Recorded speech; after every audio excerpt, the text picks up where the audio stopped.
This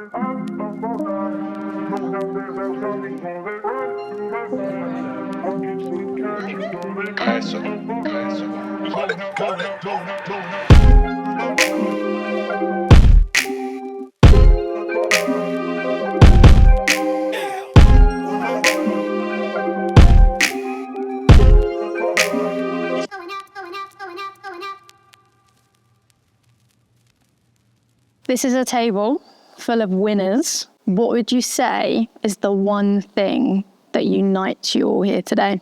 I guess being motivated like every day. It's easy to motivate yourself for a final, for example, or when there's a trophy there. But motivating yourself when you're injured or when you're in the gym or when it's raining and you have to train or you don't feel well, like that's being driven, is in the hard moments, being able to be just as motivated as when it's a little bit easier or you can see the success in front of you. I want to talk about two teams in particular, England and Spain, and the rivalry that has developed between those two nations, the level of competition. What is it, do you two in particular, think that those two teams bring out of one another? I think for Spain, England is a mirror where we have to follow in a lot of ways and things, because I think like how they take care of the players, of the competition, like everything, I think it's just really, really nice. And I think it's a bit the way Spain want to follow. It's a lot of admiration in that answer, I would say. Because she plays in England now, that's why. To be honest, I think being part of the Lionesses, we were successful a number of years ago, and then Spain have been successful after that. There's different ways to play football. You can be successful doing different things, and I think that's what's created a rivalry, because it's two like different distinct styles. When I play for England, we're proper English, and then they say like, oh, it's Spanish football, like everybody knows what that means. It's like two distinct styles going head to head, and over the last few years, that's the two styles that have kind of come out on top in women's football when you talk like internationally. I want to talk a little bit about Chiamaka football outside of Europe. You've won 2 AFCON competitions now, 2018, 2024.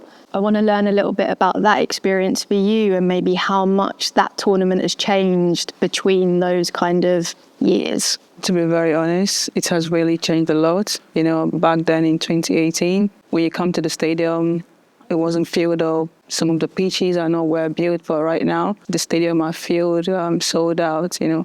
So a lot has really changed. And of course, the teams are becoming so competitive. 5-6 years ago, it's always Nigeria and we're always winning it. But this time around, we have a lot of competitors and it's becoming so hard for us right now. So it's really good. It shows that other teams are really growing and they're coming up.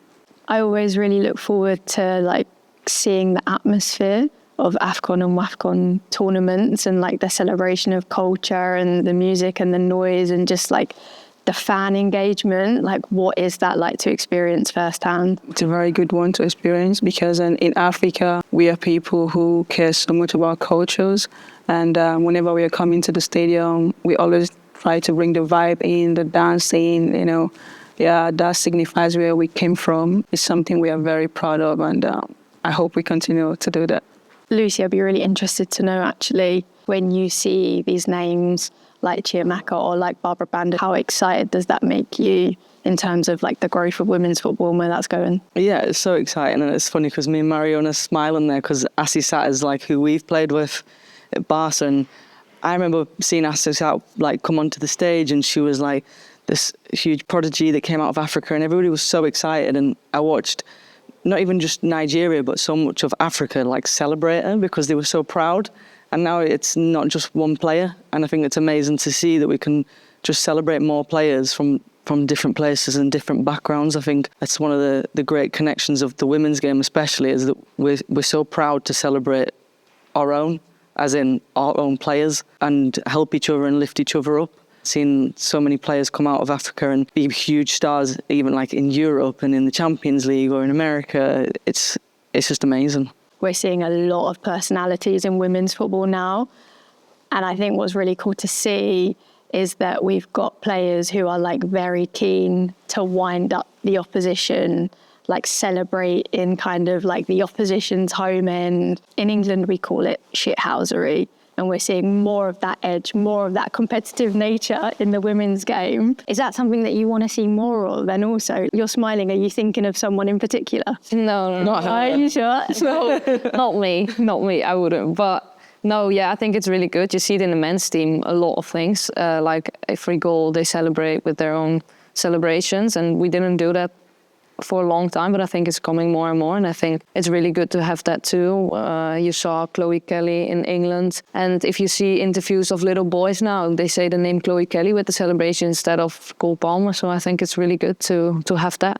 I completely agree. I want more of it. I love it when I see it. What would you say, because we spoke about like effort, drive, determination at the beginning of this conversation, and I think maybe something that people don't always talk about, or maybe people don't understand, is that when you are at the very top of your game, like each of you are, it's hard to stay there. And people don't always talk about the idea of consistency. What would you say is maybe one thing that people just don't really see or understand about performing at this level? A lot, to be honest. A lot. I think people see the flash in the pan, they see the goals, they see the celebrations. It's entertainment with footballers, and it's an entertaining like commodity for people to watch, and I understand that, but I think sometimes, especially maybe in the women's game with the way that the media's going, I think Mariona for me is a good example. I played with her at Barca. She's one of the most consistent players the whole time, and only now that she went to Arsenal and there was a bit more media, people are celebrating her. We were saying it in Barcelona for years already. It takes like to be put in the media or to score a goal or to win something for people to even like maybe recognise someone who's been doing that for years. And yeah, sometimes we get carried away with maybe like statistics as well, but statistics tells you a story that you want to be told, not the actual real like nitty gritty of how does a player influence a game. That can't be written down. That has to be like seen and like felt. No, I totally agree with Lucy. I think in women's football, because people maybe don't watch it that much, they only see like certain moments or big names or whatever. But for example, for me individually, that teammates say these things are so much more important than media or fans. Like I think when someone recognizes your job, that's just the best feeling you can have. And like all of us had to leave our houses, our homes, our families, and sometimes feeling lonely or just being out of your comfort zone, and that can be really hard as well. And people just say like we play football, but we are humans and we have a life off the pitch, and that's sometimes not that easy to manage and to deal with. I think that's a really good point, being out of your comfort zone, moving away from your family, your friends, your home. That's something the two of you have like experienced fairly recently as well. 20 years old, you're 24 years old. I'd say that's like quite a young thing to be experiencing. Yeah, I think sometimes it's hard to be away from home, especially of course also when you're younger. It was my first time to go away. When I signed for Chelsea, I was lucky to stay on loan a year at my own club, because I needed to fix my school also because I was 17. So it was good that I mentally could prepare for go away from my family. I think it's also really important to come in a team what feels like home. And if players like help you a lot when you are away from home, it's much better. So I'm really happy that Chelsea did that for me, the players. It's not really easy because sometimes people just, what they know is you just come out on the pitch to play. Well, they don't really know the struggles behind. Just like me, since I moved to Brighton, almost every day I cry because I feel lonely. I miss my family. Thanks to my teammates, my coaches, they always try to check up on me to make sure I'm okay. I think the most important thing is having people who really care about you. That has helped me a lot, and going to the preseason with the team also helped me a lot. The unity, everything I saw in the team was really good, yeah. The reaction from the two of you there maybe as like older players listening to Chiamaka speak there, like any sort of advice you can... We are not same age, no. By the way. Next question. But no, any sort of like words of encouragement or like reassurance? I think it is totally normal. And we've also left, like obviously Mariona left Spain last year. I've been out of England many times. And I remember those moments as well, feeling lonely when I went to Lyon. I didn't know the language and stuff. When I look back, that was one of my favourite times of my career. We all talk about the support of our family and friends, but actually to do it without them, it makes you feel like you've accomplished something. I think after a while, you get to a point where you're like, I did that. And it gives you a little bit of like strength when you look back and think, I did get through. Like, it was rough, it was tough, but it puts you in good stead for another uncomfortable situation that you might come up against in the future, which you probably will. It's football. Like, uncomfortable situations happen every season for some reason. Whatever you see in the future, wherever you want to go, want to be, it just gives you that freedom to be like, I can do anything on my own. Yeah, I think she's right. There are things I thought I couldn't do, but right now I can do them alone. You know, I never believed I could live alone on my own, but right now I'm doing that. So I think I'm becoming a woman, and which is really good. You are, Hans. Everyone has rightly celebrated the growth of the women's game. What would you say individually has been like the biggest change you've enjoyed witnessing or experiencing? For me, it was the FA Cup, Wembley, sold out. It was crazy. I had goosebumps everywhere. That women's football is so big that, like, the crowds, yeah, it was so good. My parents were literally crying on the stage that it was because they were thinking like, wow, women's football has grown so much. But I'm lucky enough that I'm young and stepped into the women's football where it's already really big. They have fight for like a lot of you and Yeah, it was like same generation. Sorry.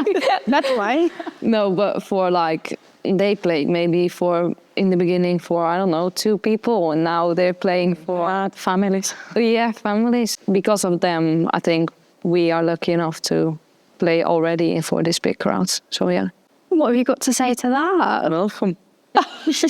Short and sweet. I always say I've really loved my career because although I'm not young and like Wieke stepping into it, the start of my career, we didn't play at Wembley. The FA Cup final wasn't sold out. It was maybe like 1,000 people. And I played in one when I was 17. And then as my career has gone through is when the women's game's gone up. Each step of my career, I've got better myself and done bigger things, but so has women's football. So I've been quite lucky in that respect. I really like that. I think a moment that I was maybe not shocked at, but like, wow, this is cool, was this summer after the Euros, a young boy who went to his training with his team, boys team. I think he was about 10 years old, and he had an Arsenal shirt on, and he had Rousseau on the back. And someone was like, oh, you've got a girl on the back, and he was like, well, yeah, she's just won the Euros and won the Champions League. Of course I have. This little kid's like not even phased that he wants to wear a girl's shirt. Maybe he does want the men's as well, but he's just as happy to have Alessia Rousseau's name on his back. It's certainly like an attitude and like mentality that I never sort of like saw growing up. Like the thought of maybe like my boy friends having Kelly Smith's name on the back of their England shirt, for example, I would just never even think that that would be a thing growing up. I think Wieke makes a really good point, is that both of you have sort of like experienced highs and lows throughout your career. Mariona, like what would you say is kind of like the biggest change that you've experienced or you've witnessed? Well, I have been in Barca for 10 years, right? And when I arrived there, I was 18. We were not even professional. 7 or 8 years after that, we were playing in the Camp Nou, full of people. But how Lucy say, I think it was really nice for us to see how the game football grow. And it feels a bit part of us, and I think that's really cool. And to the young players, they just have now the responsibility to keep doing what this generation started to do. And yeah, I think in Barca, it was a really easy example to see how change, because we started to play not even in a good grass. When I arrived, we had 10 people on the stands. We can't forget that, because that's especially, it was not easy to then play into Camp Nou, for example. I think something else to kind of point out during that kind of growing landscape is that you're not just seen as athletes, you're seen as fashion icons, social activists, cultural influencers. Like Wieke, how do you feel about that, especially at 20 years old? Yeah, I think it's really great to get that recognition and to be an example for younger kids. I think that's also a reason why you do this and why you play football, to help the other generation again. In terms of that, like inspiring and being an inspiration, Chiamaka, where do you get inspiration from outside of football, away from the pitch? From the senior ones, just like she said, they paved the way for us. That inspired me a lot to keep going. Anyone else in terms of inspirations outside of football, what or who would you say they are? Just love to play football, but then of course to see as well how your family and friends feel about seeing you playing and how proud they are and how excited they are. I think that's a bit of inspiring as well. Like they push us and they want us being successful, and even if we are not, they are on our side. For me, family and friends, it's a big part of my life, so I would say them. A really important part of your stories are the people that helped you along the way, got you started, encouraged you to keep going. Who was that one person in the very, very beginning that kind of like changed everything for you? I think my mom, because my dad never wanted me to play. He never believed in football because he played and he didn't make it. Sometimes when I go to training camp, my mom would lie to my dad that she took me to her sister's place for some holiday, so there wouldn't be a problem. I could remember one time I was begging her to help me buy a Barcelona shirt. Yeah, I was a Barca fan when I was very young. Are you still a Barca fan? Yeah, I'm a fan because my teammates played there. So, yeah, so when she got me the jersey, I was so happy. So I think my mom, yeah. That's beautiful. With those relationships, they are so important. How has like your success and your experiences at this level changed those relationships? Or have they changed those relationships? My family is exactly the same as when I was 5 years old. My brother is still super competitive with me. Crazy fan in the stands. Anyone who's an England fan's probably heard or seen my brother. I went to the Euros final and I had the pleasure of like maybe sitting three rows behind your brother. It felt like you were next. He did not stop. I've never seen anyone celebrate like every tackle, every pass, and he's just like arms outstretched for like the entire time. It was incredible to see. Yeah, but they're exactly the same. My brother was like that when I was younger. My mum and dad took me anywhere I needed to go, even though they didn't really like football, to be honest. I mean, they love it now, obviously. They come to games the same as when they did when I was younger. They treat me exactly the same. I'm still like, yeah, just the middle child. How has the place that you're from shaped who you are as a person? To be very honest, I came from a very, very rough background. So growing up, I met some good friends. Your family are not just your biological families. Like right now, I see everyone here as my family. You know, that's the mentality we have. I met so many good people who taught me so many good things. And yeah, that has really helped. My mom and my dad and my brothers, I have a really good relationship with them. We're really close to each other. And yeah, we just learned always to stay with both feet on the ground. I think just be normal, better than other humans who are sitting in the stands. You can just be a really good example for them. And I think that's really good to have. Lucy, Mariona, the places that you two are from, how has that shaped you as a person? The people who are from Mallorca, we feel Mallorca like really, really deep. For me, for example, when I start, I always have to speak about my dad. He was the one who showed me the passion for football, and he was a coach, he was a president. Then my old brother was playing as well. And I think I just grew up in a family around football. So for me, that was just normal. Like even if I was a girl, everyone supported me. And now that everything changed a lot, I am the same girl. Like I have the same friends that in the school. I love to be back in Mallorca and spend time with them. I just think like we sometimes live a bit in a bubble, and it's nice to have contact with people out of it, and then you see the real problems, the real life. We just play football, but nothing else than that. So we don't save lives. Yeah, I mean, I'm from like the smallest place in England, probably in the northest part. I think how it shaped me being from there was not having many opportunities. I was very lucky that my family are very supportive of me, always have been.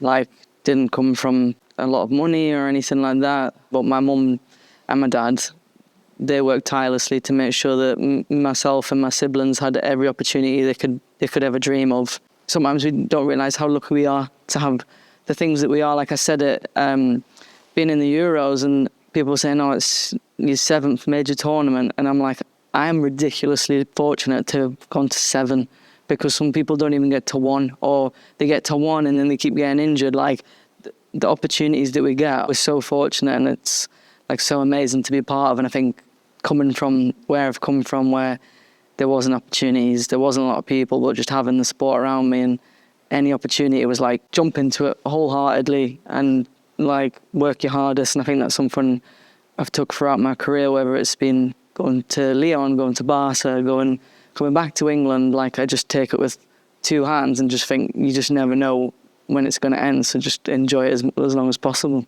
Would that be the message that you would leave on the table for the next generation of players? Take those opportunities with both hands? Yeah, like, don't ever take anything for granted. I think it's easy, especially now, it's easy to take things for granted because you think maybe more opportunities will come, or like there's so many more teams and scouts and agents and managers and opportunities to be on social media, and you think, oh, like, because I'm here and people talk about me, I'm a star, like, I don't need to worry about this. Like, no, just keep constantly like working hard, keep like taking opportunities to play and get better, because you don't want to look back and think, I wish I'd done a bit more. That's the worst feeling that you can have. Yeah, she's absolutely right. Never take anything for granted. Yeah, always be grateful. Just like Mariona said, we're just footballers. We don't save lives. You know, there is life after football. For me, I think I'm coming from a family where I learned, like, you always need to be yourself. You always need to stay with your feet, both feet on the ground. Like, I think that's really important, how high or how good you are. And Mariona, on that point, what would be the thing that you would say to the next generation of players?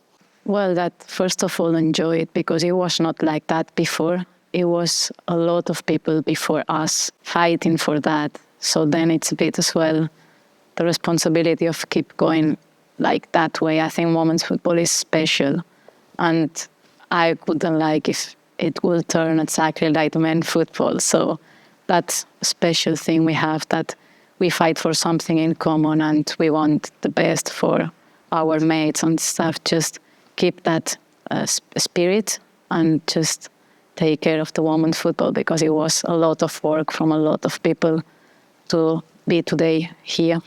Amazing. Guys, we're done. That is officially a wrap. Thank you so much for your time. I've been at Versus for 5 years. 5 years ago, like, women's football wasn't at the point it is now. Like, for me, working in the space, to be in a room with all 4 of you today, I honestly didn't think that that would ever be a possibility. So, like, it is honestly such an honor to be at this table with you all. And I really appreciate your time and your vulnerability and just being so willing to answer the questions. So thank you so much. I think you're incredible. And yeah, Thank you.